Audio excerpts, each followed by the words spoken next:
इसके बाद था पाठ्यक्रम प्रारूप प्रतिमान, जो हमने कल अच्छे से नहीं किया, सिर्फ एक प्रॉब्लम जो प्रॉब्लम सेंटर्ड था वो ही किया था, उसको आज इसको पूरा दोबारा से करेंगे। तो इसमें क्या था, विषय केंद्रित योजना, इनमें नाम चेंज हो गया, सिर्फ विषय केंद्रित योजना मतलब डिसिप्लिन सेंटर्ड डिजाइन, अध्येता केंद्रित योजना मतलब कि यहाँ वहां पे क्या था, चाइल्ड सेंटर्ड था, यहाँ पे लर्नर सेंटर्ड हो गया यहाँ पे डिजाइन। समस्या केंद्रित योजना प्रॉब्लम सेंटर्ड डिजाइन। ये आपके क्या है, प्रारूप है, प्रारूप प्रतिमान है, पहले वाले उपागम थे। और घटक जो थे वो है शिक्षण घटक। क्या था, हमने देखा था कि इस तरह से हम घटक एम्स, ठीक है। अब एक सेकेंड, हेलो, यस मैम। हाँ जी, घटक बताइए, घटक कौन कौन से बताए थे मैंने कल आपको? Teaching method and syllabus. सबसे पहले हम अपना एम मतलब के उद्देश्य क्या होंगे, शिक्षण उद्देश्य निर्धारित करेंगे, ठीक है। उसका डायग्राम मैंने बताया था। फिर क्या है, टीचिंग मेथड, प्रारूप, करिकुलम, मेथड्स, ये सेकंड हो जाएगा। फिर क्या होगा, टेस्टिंग, इवैल्यूएशन, फिर क्या है उसका, फीडबैक। फीडबैक, ठीक है। ये हमारे होते हैं घटक। सबसे पहले तो हमें इन चीजों को क्लियर कर लेना है, कंफ्यूज नहीं होना, ठीक है। फिर आपने कल कहा था कि आपको एक 4 नंबर का जो टॉपिक था आपको आपका वो समझना था। ये देखिए, ये देखो, ध्यान से सुनना, मोस्ट इंपोर्टेंट टॉपिक है, भी 4 नंबर में आता है। डिफरेंस मतलब के मूर्त, कंक्रीट नॉलेज एंड एब्स्ट्रैक्ट या एब्सोल्यूट नॉलेज क्या होती है, हमें इसके अंदर डिफरेंस देखना है, मूर्त और अमूर्त, ठीक है। यहाँ पे दिखाई दे रहा है, मूर्त मतलब बुक्स में हम जो पढ़ रहे हैं, जो हमारे सामने, मूर्त का मतलब होता है जो सामने हमारी चीज होती है उसके बारे में हम कुछ भी बात कर रहे हैं, ठीक है। और अमूर्त में क्या है, सिर्फ सोच रहा है बंदा, आइडियाज आ रहे हैं इसके दिमाग में, ठीक है। इतनी समझ में आई बात?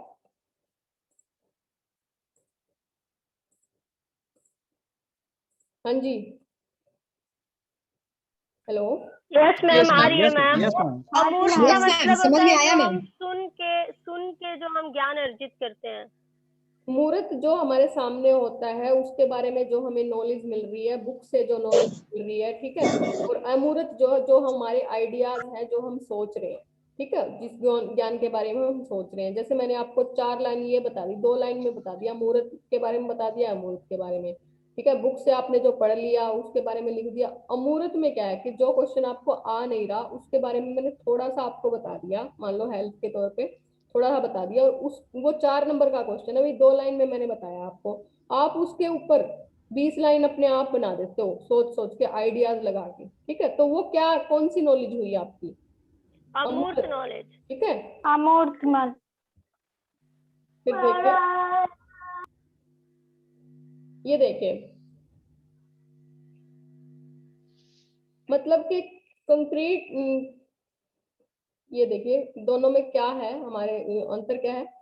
जो मूर्त ज्ञान है, जो मूर्त नॉलेज है, जो ये देखिए, knowledge about things that actually exist now or existed earlier and are factually found to be correct are the, कौन सी नॉलेज हुई है? ये मैम मूर्त नॉलेज। हाँ जी, और बताएं कौन सी नॉलेज हुई है?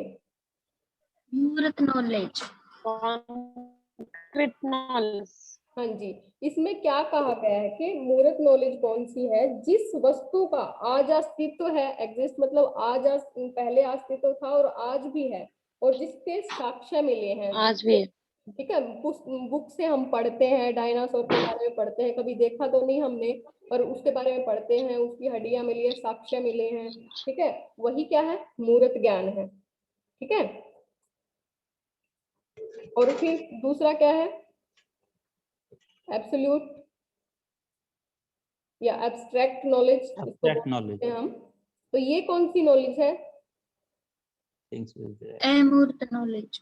Things which drive meaning not through our sense, मतलब जो नॉलेज हमने अपनी इंद्रियों के माध्यम से अर्जित ना करके क्या क्या किया है, thinking and reasoning are called abstract things, मतलब कि जिनको हमने अपनी इंद्रियों के माध्यम से प्राप्त ना करके, सुन के, देख के, इस तरह से प्राप्त जो ज्ञान हमने नहीं किया, बल्कि कैसे ज्ञान प्राप्त किया हमने अपने आप से सोच के, अपनी आइडियाज के थ्रू, अपनी रीजनिंग के थ्रू हमने जो ज्ञान प्राप्त किया है, वो क्या है?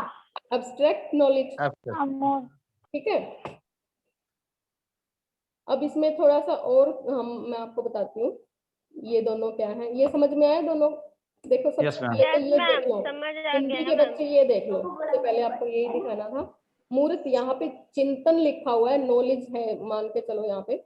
मूर्त चिंतन, चिंतन की प्रक्रिया का सबसे निम्न रूप है। मूर्त चिंतन प्रत्यक्ष वस्तु के बारे में चिंतन है, मतलब जो यहाँ पे चिंतन दिया गया है, एक बार समझाने के लिए मैं आपको दिखा रही हूँ। जो चीज हमारे प्रत्यक्ष मतलब जो हमारे सामने है उसके बारे में सोच रहे हैं, ठीक है। यहाँ पे आप नॉलेज कर लो, ज्ञान कर लो, जो चीज हमारे सामने है उसके बारे में हम पढ़ रहे हैं, बुक से पढ़ रहे हैं। अर्थात जब कोई वस्तु सामने उपस्थित हो तो उसको देख कर या छू कर, ठीक है, छू कर जिसके बारे में बताया जाए, तो इस प्रकार के चिंतन को मूर्त चिंतन कहते हैं। यहाँ पे हम नॉलेज की बात कर रहे हैं, तो यहाँ चिंतन के द्वारा मैं आपको समझा रही हूँ। मनोवैज्ञानिकों का मानना है कि मूर्त चिंतन छोटे बच्चों, पशु पक्षियों द्वारा किया जाता है। छोटे बच्चे तो वही किसी चीज के बारे में जो सामने होगी उसी चीज के बारे में सोच सकते हैं ना, जो सामने चीज नहीं है उसके बारे में नहीं सोच सकते। इसी तरह से अमूर्त चिंतन क्या है? अमूर्त चिंतन ज्ञान पर आधारित चिंतन होता है, ठीक है। अमूर्त चिंतन के लिए किसी वस्तु का प्रत्यक्ष रूप से सामने होना जरूरी नहीं है, ठीक है। जो आपके आइडियाज होते हैं, जो आप सोचते हो, जो रीजनिंग करते हो, इस प्रकार के चिंतन के लिए बालक अपनी बुद्धि व कल्पना शक्ति का उपयोग करता है। कल्पना शक्ति का उपयोग करता है। कोई आइडियाज बता रहे हो तो उसका कोई शारीरिक संदर्भ तो है नहीं, ठीक है, कोई आकार तो है नहीं, उसका उपयोग करता है। जब कोई वस्तु या समस्या प्रत्यक्ष रूप से सामने नहीं हो फिर भी उसके बारे में चिंतन करना अमूर्त चिंतन कहलाता है, ठीक है। ये तो चिंतन था। चिंतन के माध्यम से मैंने आपको यहाँ समझाने की कोशिश की है कि नॉलेज क्या होती है, मूर्त और अमूर्त नॉलेज, ठीक है। समझ में आ रहा है आपको? Yes ma'am.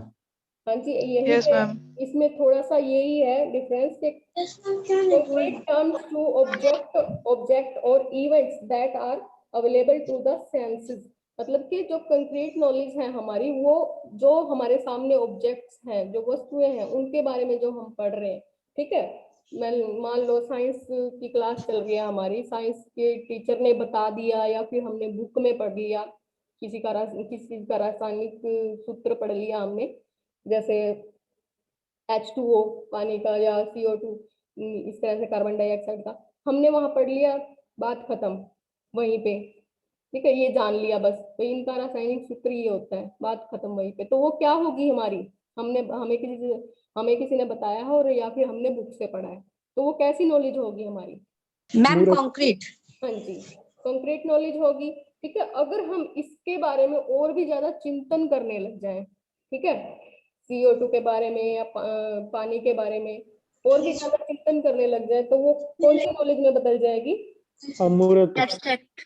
एब्स्ट्रैक्ट नॉलेज होगा मैम। यहीं पे abstract terms refer to ideas और कॉन्सेप्ट्स, मतलब आइडियाज हैं हमारे जो संपर्क दिमाग में बने हुए हैं, ठीक है, वो है क्या है हमारी abstract knowledge. Absolute knowledge they have no physical reference, मतलब कि उनका कोई शारीरिक संदर्भ नहीं है, कोई आकार नहीं है, कुछ दिखाई नहीं दे रहा। वो हमारी कैसी नॉलेज है? Abstract knowledge. Abstract knowledge. समझ में आ रहा है भैया आपको? Yes ma'am. Yes ma'am. Yes, ma'am. तो ये नॉलेज है, कंक्रीट नॉलेज है, ये हमें पुस्तकों से, फोन से, ठीक है, फोन से प्राप्त कर ली हमने, क्योंकि फोन को हम टच कर रहे हैं, उसमें हम देख रहे हैं, जो वो दिखा रहे हैं, जो वो हमें बता रहा है, वही नॉलेज हमें प्राप्त हो रही है, ठीक है। उसके बाद जो हम कुछ चीजें ऐसी होती है, कुछ ज्ञान हम भाई अपने आइडिया से सोच के या अपने दिमाग से लगाते हैं, तो वो कैसी नॉलेज है?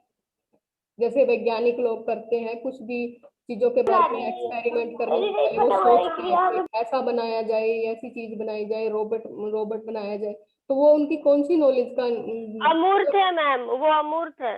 अमूर्त नॉलेज है, ठीक है। अमूर्त knowledge. नई नई चीजों का निर्माण करते हैं कि भाई इस तरह मैम से हम सरल सरल भाषा में पढ़ा जाए तो जुगाड़ लगाना। हाँ जी बिल्कुल, मतलब कि चिंतन करना किसी चीज के बारे में, सोचना, वो क्या है अमूर्त Abstract knowledge। knowledge. अमूर्त knowledge. ये देखिए इनमें डिफरेंस देखिए।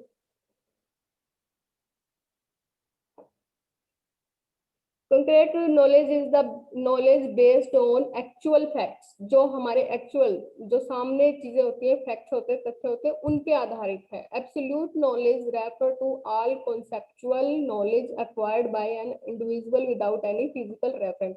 मतलब कि एक्वायर्ड क्या होता है, जो ज्ञान हमने किसी भी फिजिकल रेफरेंस के बिना ज्ञान मतलब जो प्राप्त किया है अपने आइडियाज से, कॉन्सेप्ट्स जो हमारे दिमाग में संप्रत्यय बने हुए हैं, उनके आधार पे जो ज्ञान हमने प्राप्त किया है अपनी सोच से, अपनी समझ से, अपने संप्रत्यय से, अपने आइडियाज से, ठीक है, अपनी रीजनिंग से, तार्किकता से, के आधार पे जो ज्ञान हमने प्राप्त किया है, वो कौन सी नॉलेज है? Absolute knowledge. ठीक है, समझ में आया? Yes, ma'am. Yes ma'am. Yes, ma'am.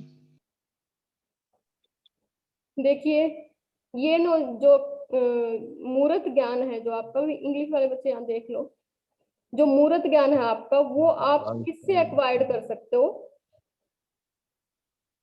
यह एक क्या है? मैम फिलहाल तो अभी किताबों वगैरह से। आप जो पढ़ा रही है वो भी मूर्त ज्ञान ही है। जी,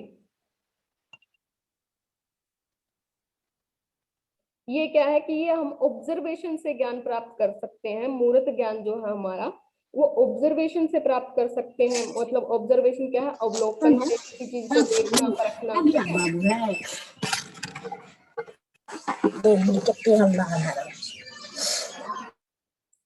ये देखिए जो मूर्त ज्ञान है वो हम ऑब्जर्वेशन के थ्रू प्राप्त करते हैं, किसी चीज अवलोकन से प्राप्त करते हैं, देखना, समझना, ठीक है।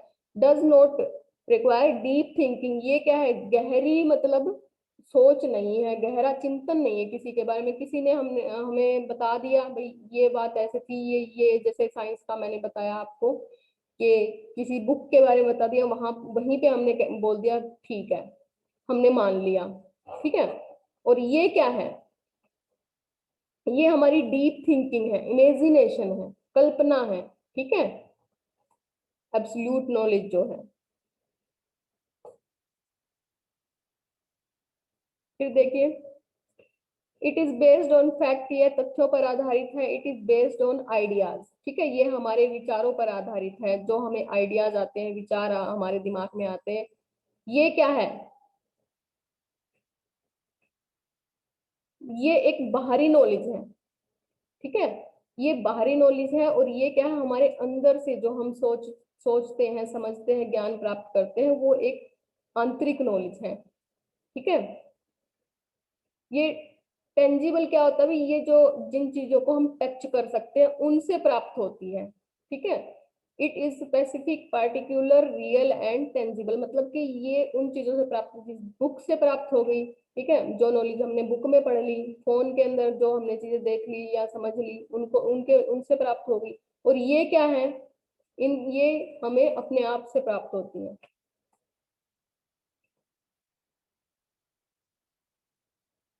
इन पे टाइम की बाउंडेशन होती है, इन पे ऐसी कोई बाउंडेशन नहीं है कोई स्थान की, ठीक है। यही है भाई इनमें डिफरेंस।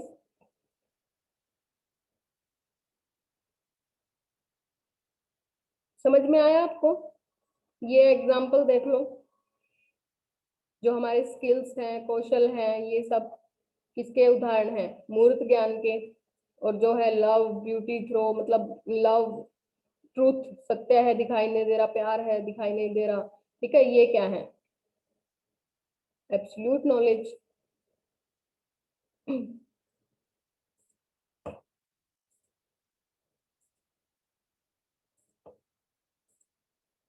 हाँ जी, समझ में आया? ये टॉपिक क्लियर हुआ? Yes, ma'am. Yes, ma'am. Yes, ma'am. बस इतना ही है कि भाई ये मूर्त है, ये दिखाई देती है, ये ऐसी टेंजेबल जो थिंग्स है उनसे हमें मिलती है, जिनको हम टच कर सकते हैं, जैसे बुक्स हैं, पढ़ सकते हैं, फोन है उसको हम हाथ में लेके कोई भी ज्ञान प्राप्त कर सकते हैं, ठीक है, वो कैसा ज्ञान हुआ, मूर्त ज्ञान। और जो हमने अपने आइडिया से सोचा, जैसे वैज्ञानिक साइंटिस्ट लोग किसी भी चीज का निर्माण करते हैं, उन्होंने अपनी तार्किकता का, अपनी जो लॉजिक नॉलेज है उसका यूज किया, और उन्होंने किसका निर्माण, वो क्या था, एक अमूर्त ज्ञान था। ठीक है, आइडियाज यूज किए उसमें। ठीक है, अब वो दूसरी जो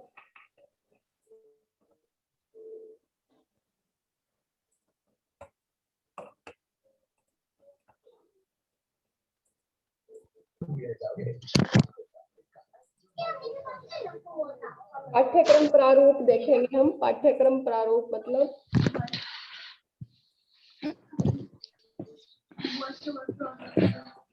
दिखाई दे रहे हैं, yes ma'am. Curriculum design Yes, ma'am. Models. ठीक है, इसकी इन दोनों की भी पीडीएफ मैंने ग्रुप में डाल दिया है, ब्रॉडकास्ट कर दिया है, वहां से आपको मिल जाएगी। मुझे घर छोड़ दोगे? ये देख लेते हैं हम, बच्चे कंफ्यूज हो जाते हैं दोनों में, इसलिए मुझे लगा ये दोबारा से हम अच्छे से पढ़ लेते हैं पूरा।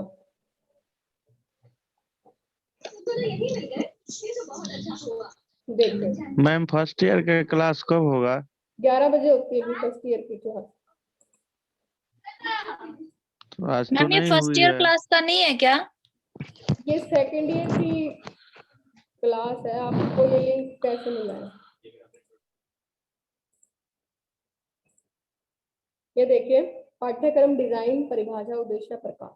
ये देखिए, पाठ्यक्रम मतलब कि करिकुलम डिजाइन मॉडल्स हम पढ़ेंगे। विषय केंद्रित, अध्येता केंद्रित। विषय केंद्रित मतलब डिसिप्लिन सेंटर्ड, लर्नर सेंटर्ड और प्रॉब्लम सेंटर्ड को हम डीपली मतलब अच्छे से देखेंगे, डिटेल में। ये देखिए,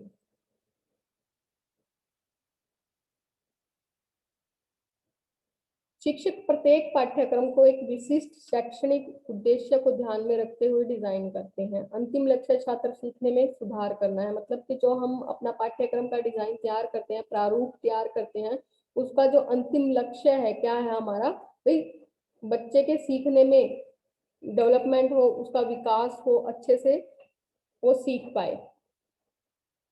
लेकिन पाठ्यक्रम डिजाइन को रोजगार देने के अन्य कारण भी है। उदाहरण के लिए प्राथमिक व उच्च विद्यालय पाठ्यक्रम दोनों को ध्यान में रखते हुए मतलब तैयार किया जाता है। इसमें देखिए,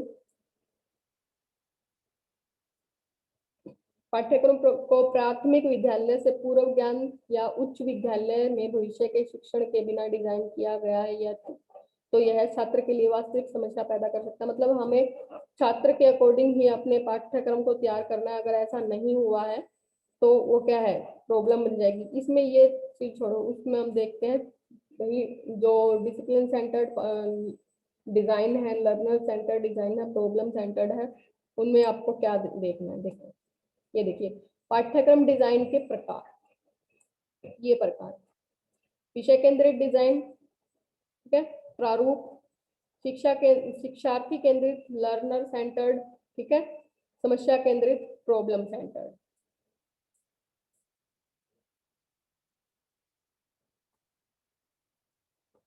विषय केंद्रित पाठ्यक्रम।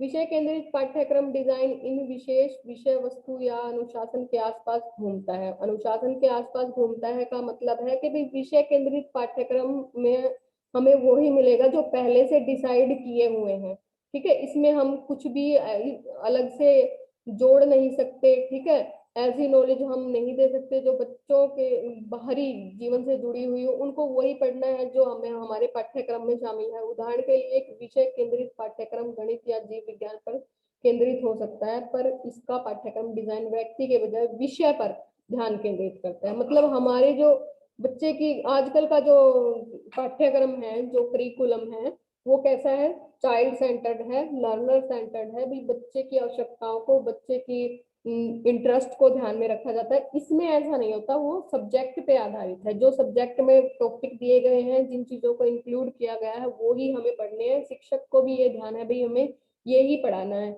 उससे बाहर की नॉलेज हमें नहीं मिलेगी, चाहे वो कितनी ही हमारे लिए जरूरी हो। यह संयुक्त राज्य अमेरिका में राज्यों और स्थानीय जिलों में K-12 पब्लिक स्कूलों में इस्तेमाल किया जाने वाला सबसे सामान्य प्रकार का पाठ्यक्रम है।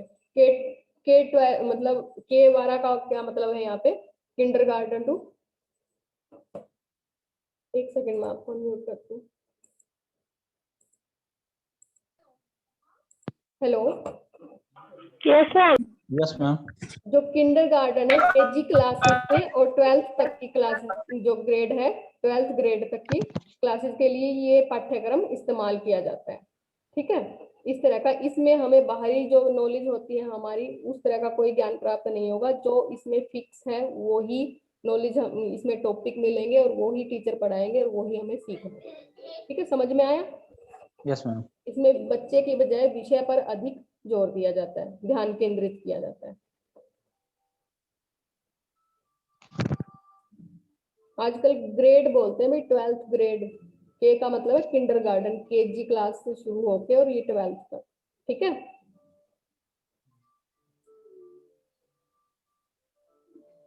ये अब आगे जानेंगे विषय केंद्रित पाठ्यक्रम। एक सेकेंड,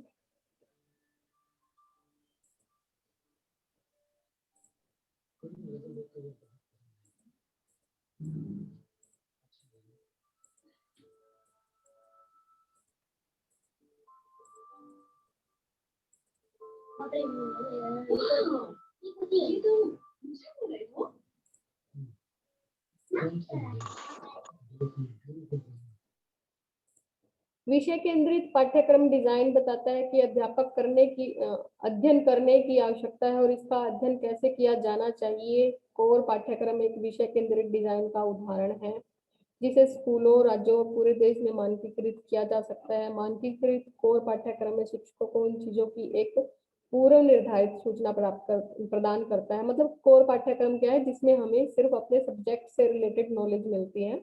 ठीक है, जिनके लिए उन्हें अपने छात्रों को सिखाने की आवश्यकता होती है। साथ ही इन उदाहरणों के साथ कि किन चीजों को कैसे पढ़ाया जाना चाहिए। आप बड़े कॉलेज कक्षाओं के विषय केंद्रित डिजाइन भी पा सकते हैं जिसमें शिक्षक किसी विषय केंद्रित डिजाइन भी पा सकते हैं जिसमें शिक्षक किसी विशेष विषय या अनुशासन पर ध्यान केंद्रित करते हैं। यह क्या है, अनुशासन, डिसिप्लिन सेंटर्ड। इसको इसीलिए बोला गया है कि इसमें आपको अलग से कुछ नहीं मिलेगा। विषय जो आपका है सब्जेक्ट सेंटर्ड है, विषय केंद्रित है, जो उसके अंदर टॉपिक है वो ही आपको पढ़नी है। ठीक है,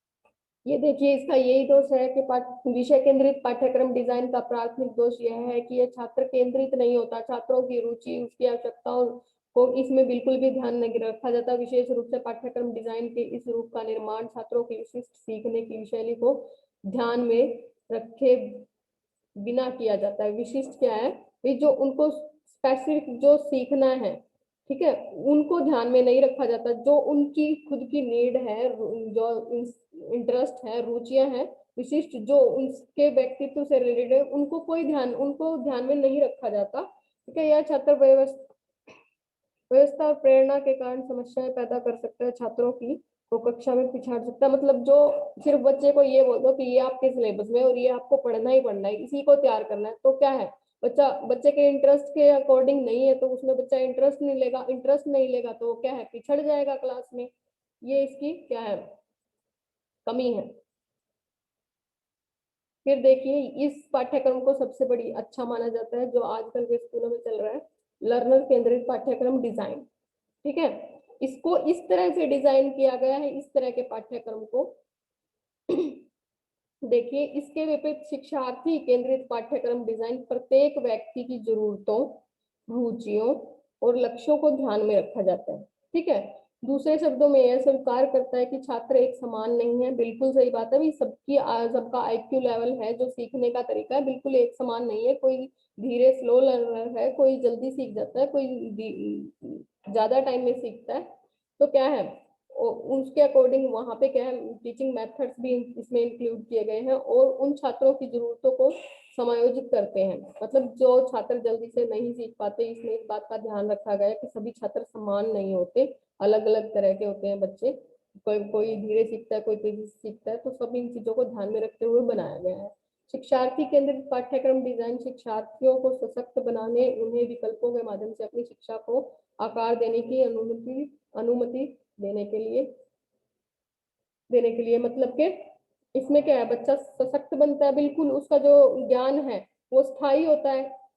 स्थायी ज्ञान कब होगा? जब हम स्थायी, हमारी जो नॉलेज है वो स्थायी तभी रहेगी, लंबे समय तक कोई नॉलेज हमें तभी ध्यान रहेगी जब हम कोई उसमें इंटरेस्ट लेके किसी चीज को सीखेंगे। ठीक है।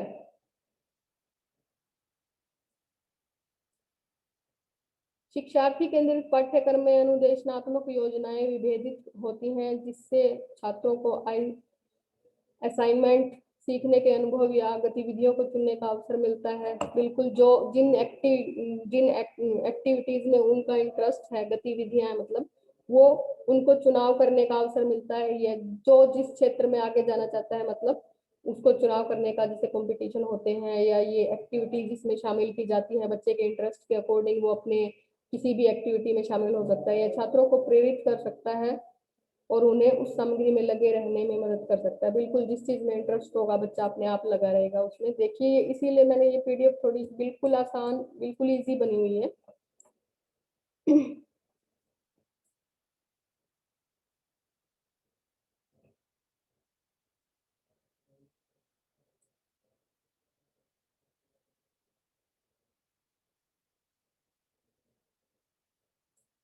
देखिए,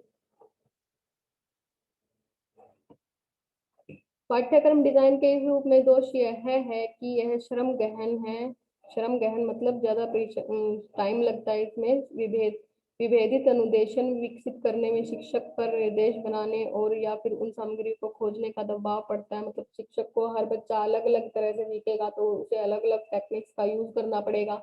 ठीक है, जो प्रत्येक छात्र की सीखने की जरूरतों के अनुकूल हो। बिल्कुल, ये जो मैं आपको बता दी, ऐसी सामग्रियां उसे ढूंढनी पड़ेगी, ऐसी लर्निंग जो हमारे टीएलएम जिसको बोलते हैं, टीचिंग लर्निंग मटेरियल जिसको बोलते हैं, जिसके माध्यम से वो सिखा सके। उसके लिए अलग अलग रुचियों का ध्यान रखेंगे तो टाइम भी चाहिए। ठीक है, उसके लिए खोज भी करनी पड़ेगी।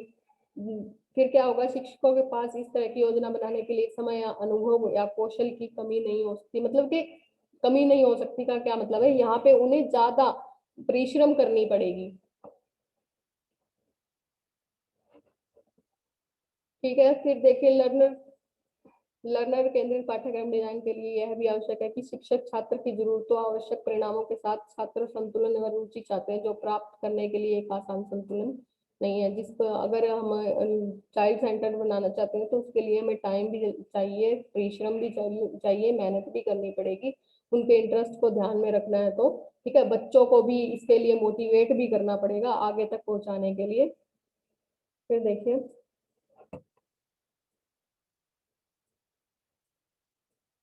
समस्या केंद्रित पाठ्यक्रम देखें।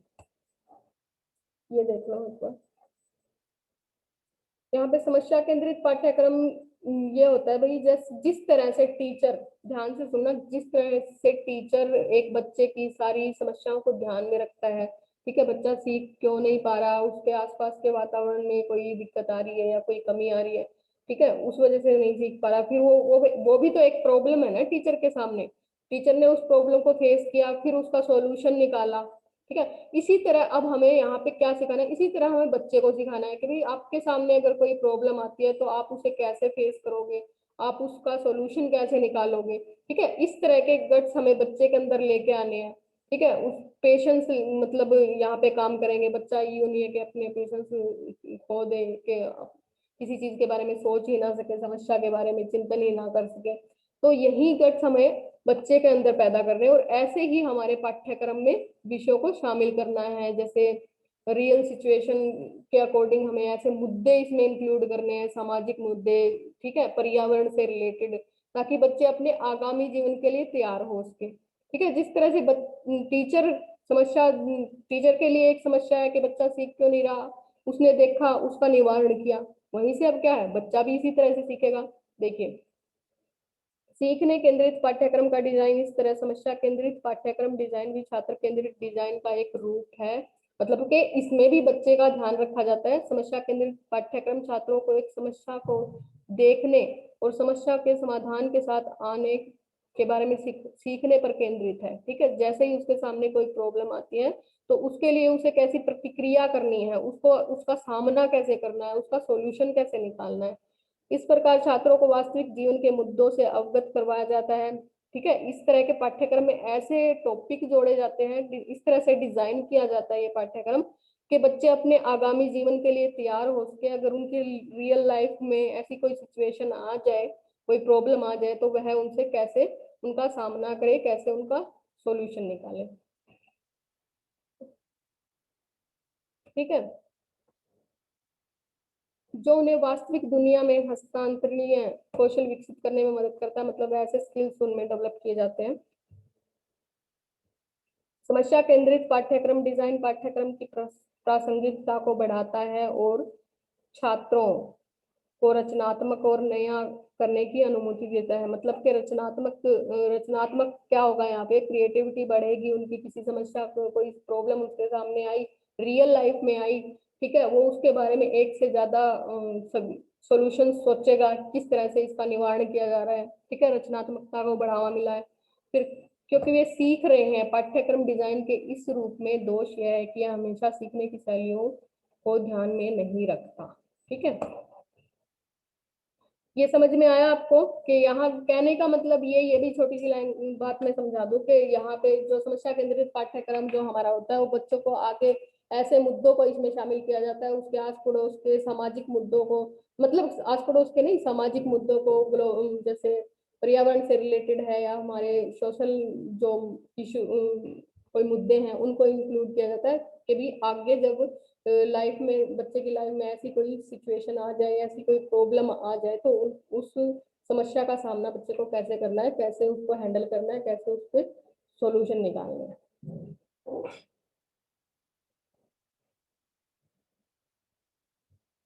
समझ आ रहा है अभी?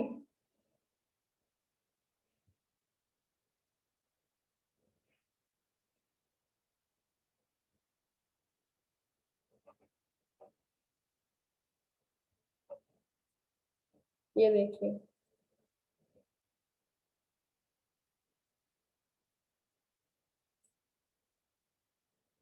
ये इम्पोर्टेंट क्वेश्चन है मोस्ट, इसको मार्क कर लो।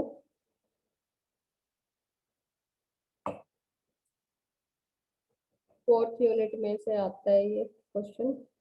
ठीक है, समझ में आया? प्रॉब्लम सेंटर्ड करिकुलम, ये लाइफ सिचुएशन के अकॉर्डिंग इसको डिजाइन किया जाता है।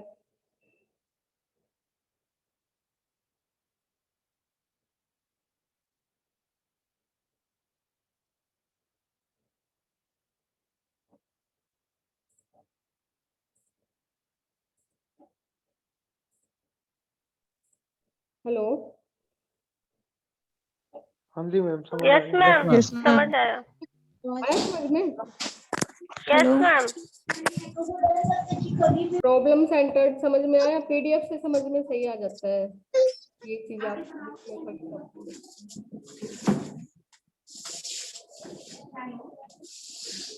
बताइए आप अब, कोई डाउट है इसमें? No, ma'am.